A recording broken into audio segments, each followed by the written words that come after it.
sa mga gumagamit ng herbicide, nakikita ko ay pagkaraan ng ilang buwan, super lago ng mga damo sa kanila.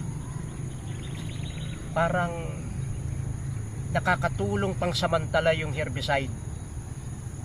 Pero banda ron ng kaunti, ang lupa ay namamatay. Ako'y nakakita ng taga-ibang bansa na nagre-renta dito sa Pilipinas ng mga tinataniman ng papaya, milon, pakwan. Ay talagang ang lalaki.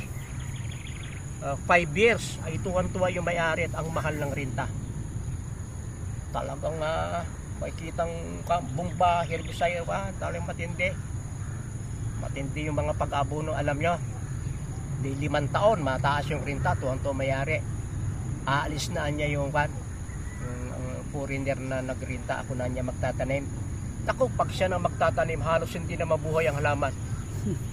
Dahil lang sa looban ng 5 taon na walang puknat yung pagtatanim, ay ubos na yung lakas ng lupa. Kaya pala 5 taon ang nasa contract.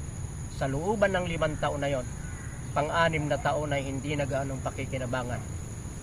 Kinakailangan patubuan mo uli muna ng maraming damo. Dahil yung mga damong yan yun uli yung gagawa ng magandang topsoil. Mamamatayan, tapos ay sabugan mo ng ipot para lumago uli yung lagong-lago, tataas. Mga 3 patayan ng damo ay mataba na uli ang lupa. At least ay 1 year na talagang titindihan mo. Kaya ako hindi gumagamit ng herbicide.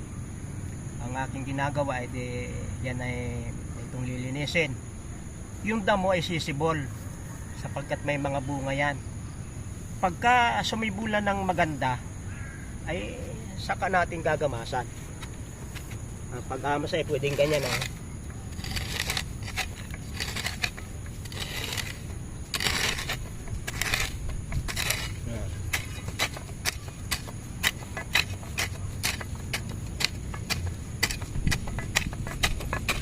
Kaya ko napakaganda maglinis napakadali. Ako ba't yung iba maghapon ay kakaunting yari? Ako senior citizen na may cancer pa. Pero ako'y pagka may inuutos ako at ako'y umalis, hindi ko pagbalik ko sa hapon, alam ko kung yun ay nagtulog, alam ko kung nagsilpon lang sa yari. Pag pakikitahan ako ng yari ay maghapoy gayon lang. Kung yun ay hindi nakipagkwentuhan, nakipag-chat, natulog o nagpipindot lang ng cellphone, talagang hindi gumawa. At alam nyo, pagka kayo'y may pinagagawa sa inyo, gawin niyo ng buong sikap.